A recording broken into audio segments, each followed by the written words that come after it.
Hey guys, welcome back to Tilt Talks, episode 1. This is part 3 of our 3-part segment. We've been talking about Amazon's new MMO, New World. Just kind of giving you guys an overview of the game and our thoughts and opinions.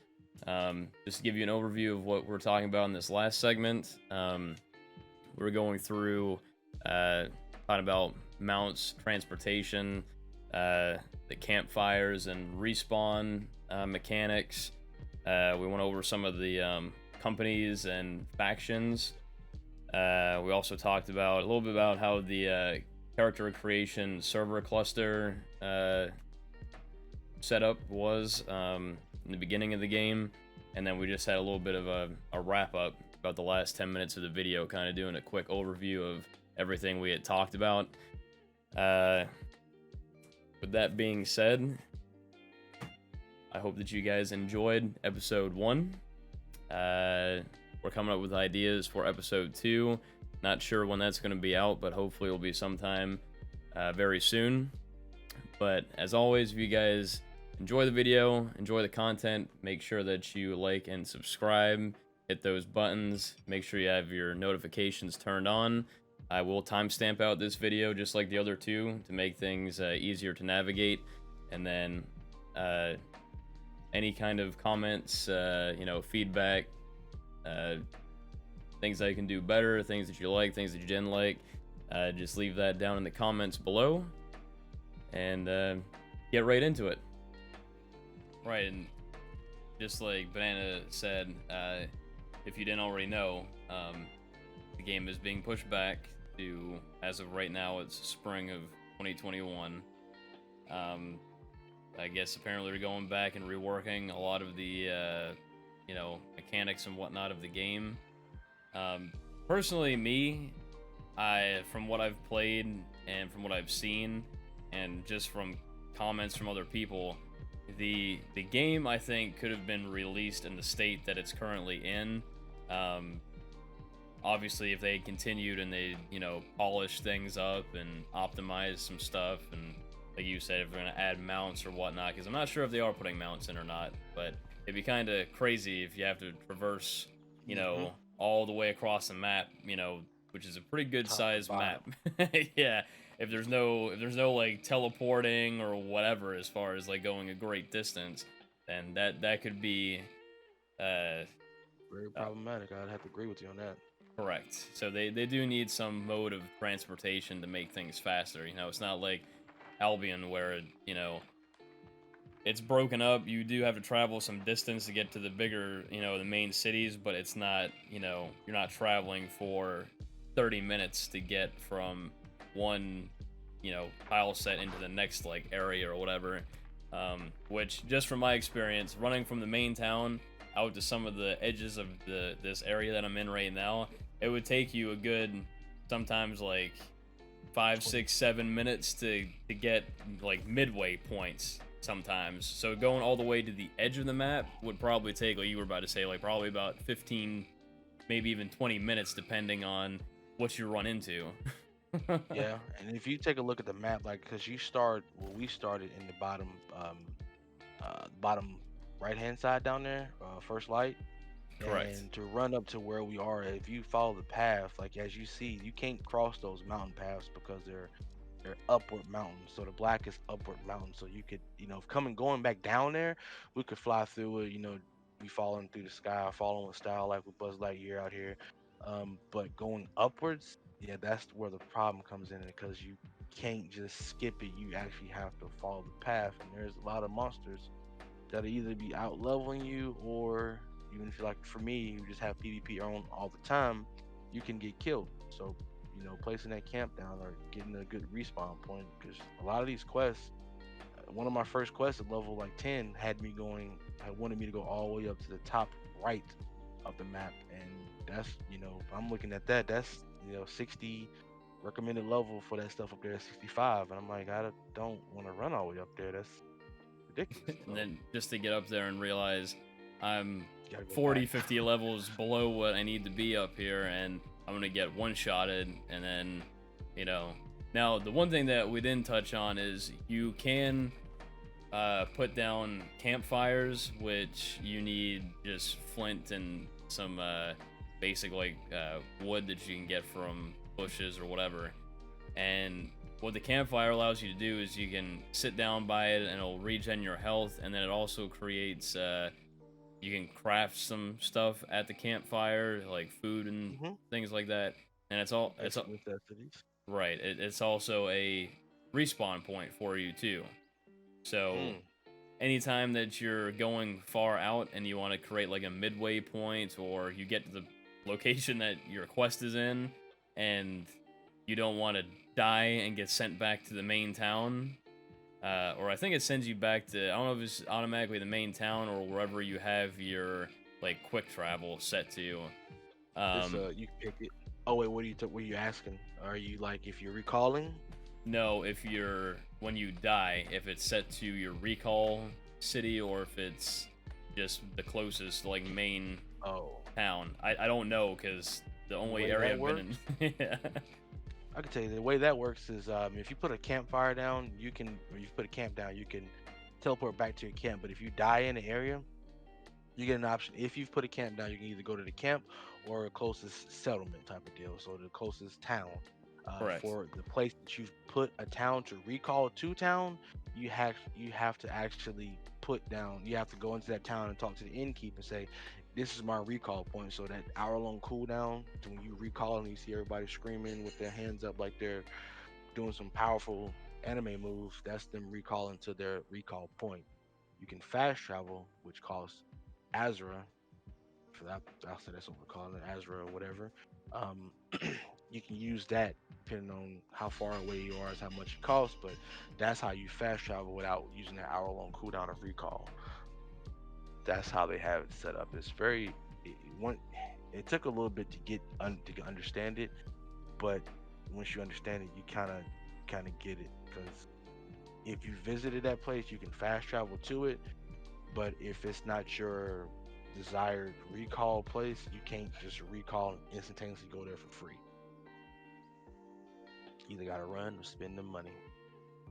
Well, Azra, the blue stuff, the blue potion, the blue pill. So that's good though too. That at least they give you an option of a resource to use to go between different points and not use the recall, because like you said, the recall, once you use it, it's a 60-minute cooldown. Basically, you recall once, you have to wait an hour before you can use that recall again. So it's a long time. So hopefully, Longest hour in the world. yeah, hopefully, later on down the road, they put out more as far as like the traveling, if they're gonna be doing mounts or things like that. But Oh, to add on to that, that hour. If I don't know if it's a glitch, but it's an hour actually in game. You have to be in game because I actually have a cooldown for returning to this inn here, and I haven't used oh it yeah, 'cause I no, haven't it's been it's on an for a hour. day or two. It's a real time hour. That's I'm surprised they actually Well, said it for that, for the the preview or whatever, because you think you just want people to get around as fast as they could just to be able hmm to see stuff. But yeah. Um they gave you raw. This is what the game was gonna be, boys. Take it, or leave it. Experience it all. No shortcuts for you.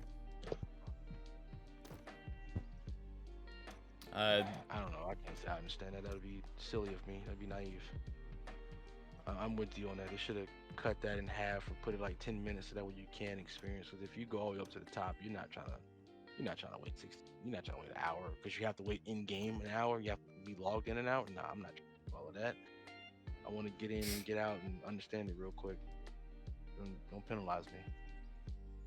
But I guess you don't want to set the false expectations and the false hopes too at the same time because we don't know what all will be the same or different. So, hopefully. I think one of the only other things that we didn't really touch on were the companies and factions. So, real quick, your companies are basically your guilds. You create a company, and you can have your friends and other random people join up. Um, Now, the thing with creating guilds in this is that it also aligns with the faction that you signed up for. So there's 3 different factions. Like mine, if you go into your character screen under bio, it tells you I'm part of the Marauders. Banana, you're part of what faction? Marauders. Are you a Marauder too? Oh, so you, okay. All right, so you did do Marauder. Play together. Gotcha. So, but anyway, there's 3 different factions. Marauders are green. There's the purple faction, which is the Syndicate, I think. And then the other one is the yellow, and they're the, I forget what the actual name of them is, but they're like the holy faction. They're the zealots, basically. As far as the factions go, do they really give you any kind of different like benefits? I know that you have like the faction quests and stuff that you do for like the rewards, and you get the faction points, and you can buy different you know, gear based on the tier that you're on and whatnot.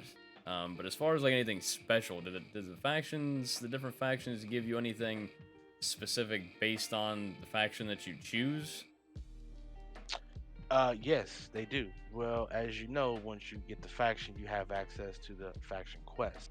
Faction quests are also faction gear. Now, if we was to go back into town and go to the faction guide, you can actually see the faction weapons and the faction gear that you can get that represents your particular faction.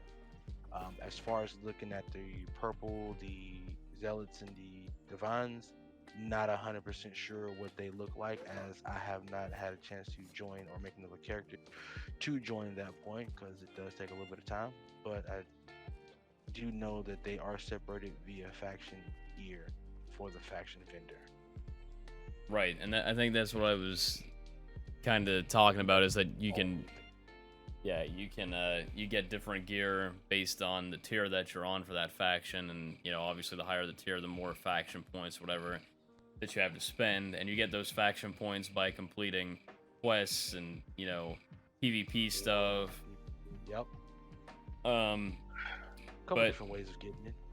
Basically, whatever faction you choose, when you create a guild, anyone who wants to join your guild has to be part of that same faction, from what I understand. Same thing is, because the game even warns you when you pick your faction, it says, you know, if you're planning on playing with friends, make sure that you all align with the same faction, because basically the majority of the PvP is based around the different factions, and you know, you got a friend that's in a different faction, well, you're going to be fighting against that person. So that's first tip right there as far as factions go. Make sure that if you have a group of friends, you know, and this may change when the game releases, but if you have a group of people that you plan on playing with, once you get to the quest point where you are able to choose a faction, make sure that you all choose the same faction, so that you can all play together. Yeah, I think you can still party and group up, but you don't want to be PvP queued up and think you're gonna attack something, because when you're PvP and you're a different faction and I swing, I'm gonna beat you to death. We're gonna beat each other to death. Right. It just makes things easier, you know, because obviously you're in the same faction. You don't have to worry about that. You can go do your questing and PvP stuff together, and it's all going towards the same thing. Now, obviously, you can create different characters, but how it's set up right now is that there's different locations that you can choose when you start based on the server, I think, and you can only create one character per server. Like it's a cluster, apparently. Correct. So, again, that may change when the game releases, but as of right now for the preview, you can only create one character per location, which I guess is like a, you know, server cluster, however they have it set up. It's weird, because it's like there's a bunch of different servers, but then there's like 3 of the same name. Like there's 2 more of this type of server that we're on, Right. that we wouldn't be able to make a character on. We'd have to go to a whole different little, like a blocker. I don't know. It's weird. I've never seen it done like that before, but Yeah, it's in there. It's different. So yeah, so that's basically the little overview of the factions and the companies, and basically, like I said, the companies are just guilds that you create, and then the factions are the PvP factions within the game. And then we touched on some of the faction reward stuff and that you can do. Um, but other than that, I think we've gone through the majority of what you're gonna find within the game. Obviously, like I mentioned at the beginning, this wasn't us going into like a deep dive into every live, because I'd have to make multiple videos for each specific thing, because as it is, I'm at a little over an hour right now on this video, this recording, and if you were to go in depth for each little thing, each aspect of the game, it's going to be a 3 hour long video. So I'd have to do different videos for each thing, which, if this game was actually going to be out for any amount of time, or this was like the final release, obviously that's what I would be doing. But I would just want to get kind of like an overview with some information about each, aspect of the game, just to give you some information in general if you had no idea or knew very little about what New World is. uh do you have anything else that you want to add, Bananas, or something that we missed, or something that you want to talk Uh, about before we wrap it up? Before we do the quick, let's do a quick rundown. Let's call it the quick spit. Um, what do your top? What do you think about the combat, leveling, quest system? Give us your quick tidbit of how you feel about it.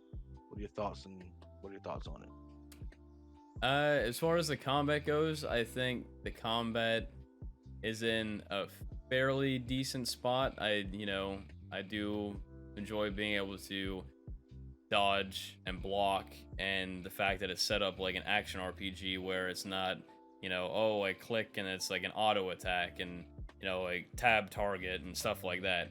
I do like where they decided to go with the direction of the combat. I think they could probably tweak some things to smooth it out and make it a little bit more, uh, I don't want to say skill based, because it does already take some amount of skill to time your blocks and dodges and stuff like that. But um, basically, just smooth it out a little bit. As far as the questing and the leveling, and that, I look at this guy.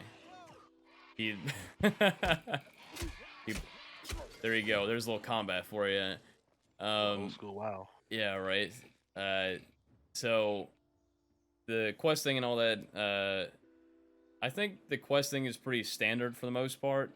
Um, I don't think it really adds or takes away from anything that you would find in your normal everyday MMO, uh, which is fine. That's questing is questing for the most part. The leveling, I do like that you have attribute points that you can choose to put into, whatever you want, and it's not pre-allocated. That's nice. Um, I like how you have the class list set up to where everything is based off of your equipment that you're using, and that you don't necessarily have to make multiple characters just to try something different. If you want to be a mage one day, and then you want to be a warrior the next day, you just equip different stuff, and you just gotta level the mastery up for those weapons and the gear. That's pretty nice. As far as all that stuff goes, I think that was that as far as where the game stands right now. I think it's in. I'd give it probably about a overall score out of 10. The questing, PvP, and all that stuff. I'd probably give it about an 8 out of 10 as far as how I feel about it and where it sits right now. Okay. Okay. Very informative. I have to agree with you on the combat. The one thing I do love about this is the combat. It gives me a feeling of one of the only games that came out that I played very heavily was Warhammer Online. It was pretty much PvP full focus based game, and it was all about taking keeps and taking keeps and stuff. It was PVE was there. It was events and stuff. Um, I haven't seen any event. I have seen events, which is the invasions that happened with the corrupted. Hmm. I do love the combat.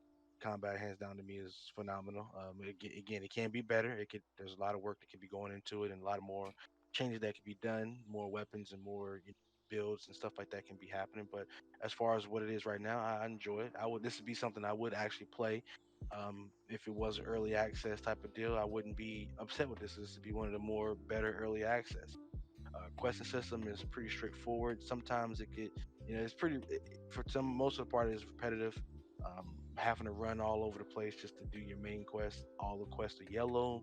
You can go to any town and see that, hey, this is apparently, is this a main quest? Is this a story quest? Well, it could be done a little bit better. So that does need to be worked. But the best thing I had to say is combat in this game. If I had to give it a score, it'd be probably 7, maybe 6.5. But I'm thinking about a solid 7, at least a solid 7, because there are some things that could be worked on, and even when they work on that, I don't want to say it'd be a perfect score, but it could be. Right. This could be a very, very, very dangerous game because there's not a lot of room. There's not other just PvP focused games where they giving you, okay, the people that don't want a PvP, here's your PvE, but this game is really based off of PvP. So And you that's what did I'm. you brought up a good point with when you're talking about the questing too. That's one of the negatives. The running distance is kind of, you know, not that Mhm. great right now, but if we played Vanilla WoW, that was pretty crazy too, until you got your mount, which, like I'm saying, hopefully they incorporate or they change something up to where they speed that up a little bit.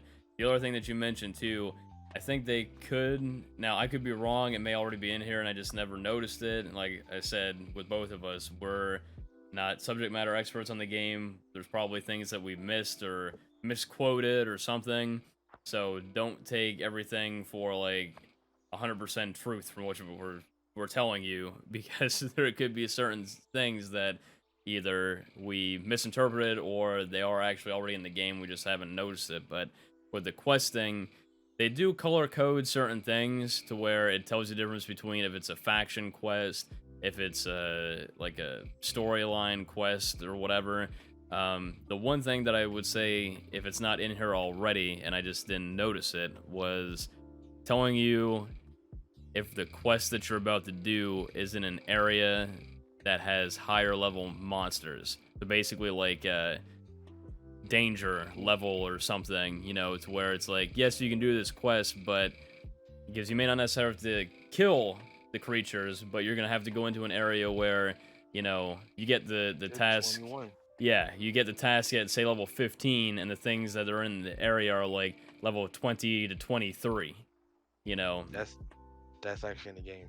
is it? It's not in the game where it tells you that it's a higher level, but what you just said, if you go do your main story quest, there is a quest that you have to go to that the monsters are level 21. And you will be far beneath it. Well, no, that's what I'm saying. I know that that's in the game. I'm saying if they need to put something in to tell you like, hey, this area This is is too high. is too high.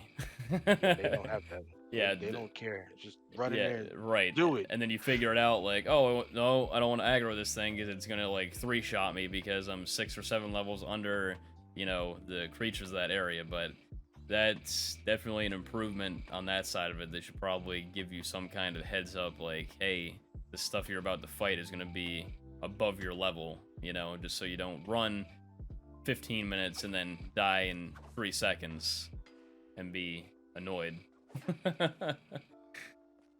Very true. um, but yeah, no, I think. Is there anything else that you got as far as anything that you want to add or something that we didn't cover? I think we pretty much covered all the basics of the actual game and know what people can expect or what was in the game beforehand, so that we could see the future. I think overall, if you had to give the game in general just a generalized score based on everything, I think for me, I would probably put the game at pretty solid. I'd say probably about 7 out of 10 right now. Maybe even 7.5, closer to 8. Somewhere between a 7 and 8 out of 10. I think it's in a pretty solid state right now. It's they just have some things they need to add, work on, and tweak and whatnot. But what do you think? I would have to agree with you. It will be a teeter totter between the 6.5 and the 7 for me because there's are a lot of things that I do enjoy, and the fact that this is MMO with A lot of MMOs weren't coming out at the time, but it is. If this was to release right now, it could be in a solid state because we've played games like Fallout 76, Anthem. We've played games that have come out as AAA title games, and they've just been dog trash. So there's there's a lot of different things that is positive for this game if it was to come out and be like, hey, this is the early access. We see that we got some things to work on. Let's go back. We can go back to the drawing board. We'll have everything pushed out in the free updates because this is a game like Guild Wars. You buy it once and you play it forever. So I wouldn't be downplaying it. I would actually be actually enjoying the game and playing it with a little tidbit like, hey, this is being worked on. But and at least a solid seven. At least a solid.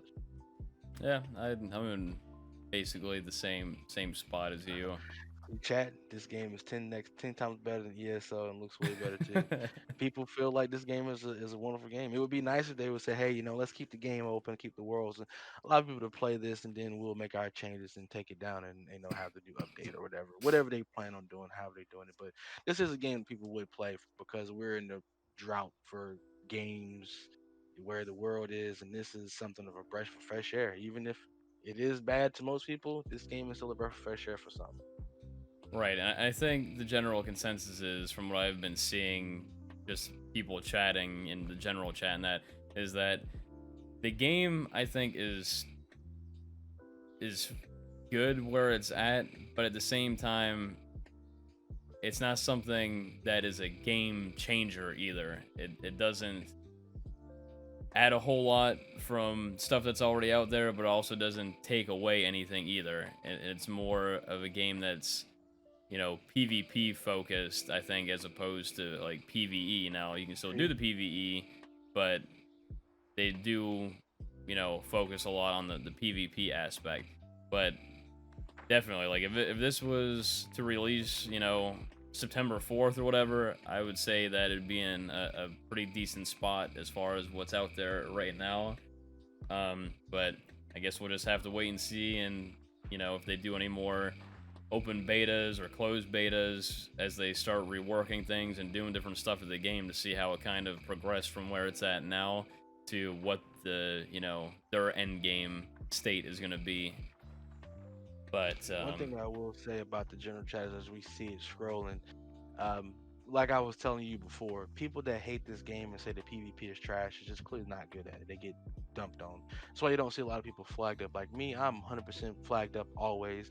I'll take on the 2v3 or 2v1 or 3v1. I don't care. I'm in it for the play PvP. And he says, people that say the combat sucks is people that don't know how to PvP. They think that this is a Call of Duty type of game when the whole thing that brought me to this game was the Dark Souls like combat. And you can clearly see it because there's, as you say, there's no tap targeting. I need to be this close on you to hit. I need to hit your hitbox. And it just doesn't make any sense how people hate this game for combat and say the combat is bad. But hey, everybody, like I said, everybody has their each his own. This game, if it would have probably been Amazon's full way, this game would have probably had no PvP element. I mean, no PvE elements and been pure PvP. And that's what we do. We take forts, we destroy buildings, we destroy, take over towns. I'd have been completely fine with that. yep. A lot of people don't play BDO, so they don't understand like how. Yeah, well, speaking of that, you're just looking at the stuff in chat and stuff like, oh yeah, BDO has the best combat, and then it's like, oh, everything else sucks about BDO. But again, the thing is, it's like, each game's gonna have their strong points, they're gonna have their weaknesses, and things like that. If there's very few games that you come to that it's gonna have everything in it that's gonna please everyone, and that everyone is satisfied with every aspect of the game. At the end of the day, it's whatever the developers want it from the game. If they want it to be a certain way and focus on a certain thing, then that's how it's going to be. But again, it's all based on personal preferences, people's opinions and stuff like that. Some people love the game, some people hate it, some people think it's okay. It's just, it depends on, the person. Oh yeah. You know how all games are. They have their own community and then go forward from there. Most people would jump in MMOs. They don't stick with them if they don't like them, and they know that. That's why they only try to appeal to the people that makes the communities. That's why Final Fantasy 11 is still a top played game to this day, and that's 10 years down the road. It came out the same year as WoW, and they're both still running strong. So it's all about what people make of it. Everybody has their own. You are 100% right. But with that being said, we're gonna wrap this up here. Overall, I'd say if you're into, uh, Dark Souls type combat, your usual PV or not PvP, but MMO style of games with, gathering, questing. The game's a pretty solid game so far. I had fun with it. I'll probably play it a little bit more before it closes out. But, I think when it releases, it'll be a pretty solid game. And with that being said, guys, thank you for, sticking with us and checking out the video here. I'll probably try to do some timestamps in that, so it's not just one big chunk of video for you guys to get through. But we're gonna plan on doing some more segments like this in the future. Have some different guests, like guest speakers and stuff on here to talk about different things, different games, things like that. So definitely stay tuned for all that. And with that being said, I want to let you guys go. Be sure to like and subscribe, and make sure notifications are turned on. I'll have all the links to the social medias, Twitches, all that good stuff down below in the description. And you guys take it easy.